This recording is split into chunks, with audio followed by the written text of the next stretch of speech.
at the ZANU PF, in fact, are present at the ZANU PF conference currently taking place in Mutare, but in their civilian clothes. But I'm asking myself these very, very important and pertinent questions.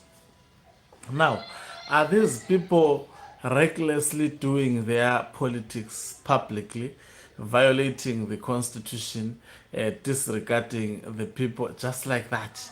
In fact, we have seen that becoming the norm under ZANU PF. Of course, it is public knowledge that the military, has the last say when it comes to the ZANU PF affairs, and the military and ZANU PF is one and the same thing. It's not like in other countries whereby military is just a standalone institution. It is actually an asset of the government. In Zimbabwe, that is not actually what is happening.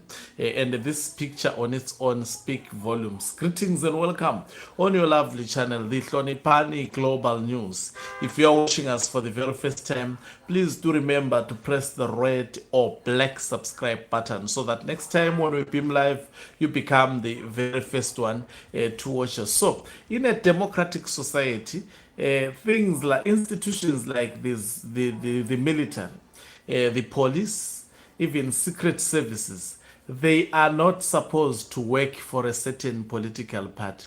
They are actually national assets serving everybody.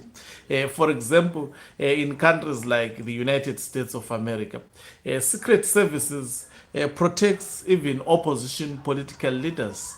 During elections, they make sure they provide security, and they may do so beyond if there is a feeling that the life of a certain opposition official is under threat.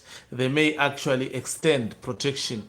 By the way, they control, in fact, their job is to ensure the safety of all citizens. Same applies to the military of the US. It gets to be controlled by a person who is democratically elected. At the moment, it is controlled by Donald Trump. But in Zimbabwe, there is a lot of things happening which are weird.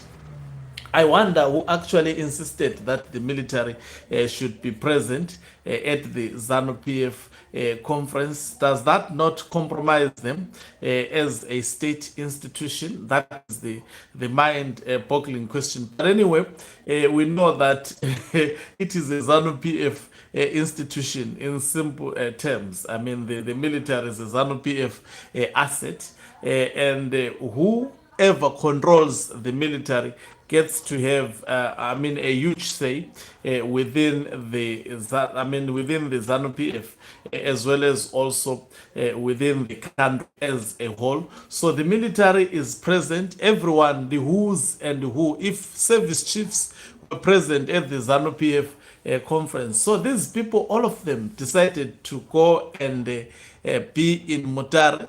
Now, if there are decisions to be made of security nature, then those decisions have to be done at the ZANU PF conference in Mutare. Something, doesn't add up to me. But well, this is Zimbabwe. That is how it is governed. So, in simple terms, all influential individuals as well as institutions are actually in Mutare at the ZANU PF conference.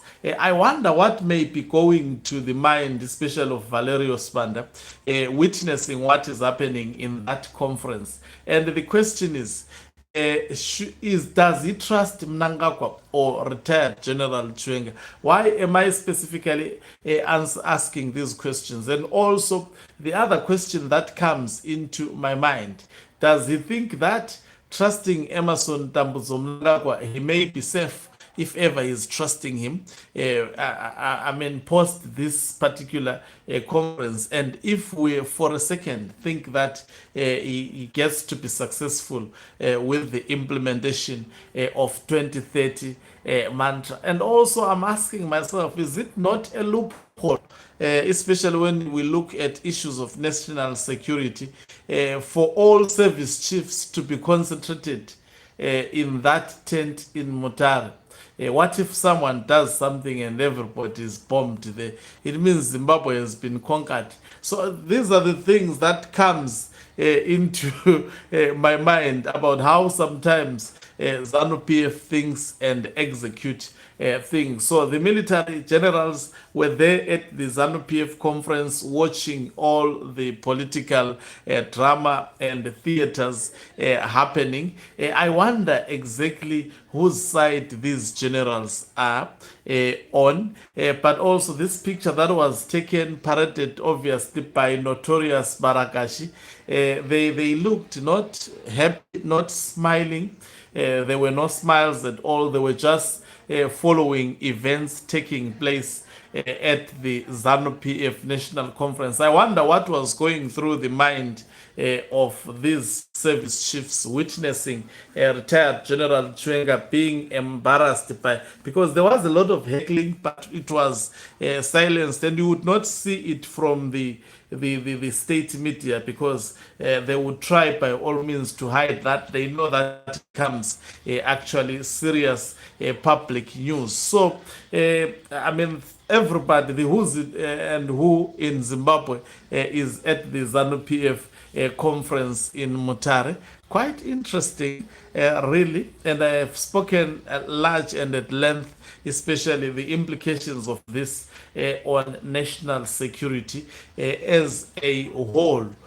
All of them, all the cream of the country going to be concentrated in one tent, listening to the songs.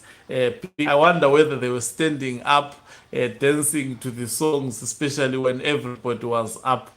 And when Emerson Tambutso Mnangagwa was demonstrating someone, this dance of someone who is flying, I don't think it's a signature dance of saying, I am flying, but we've seen him flying and falling over numerous times.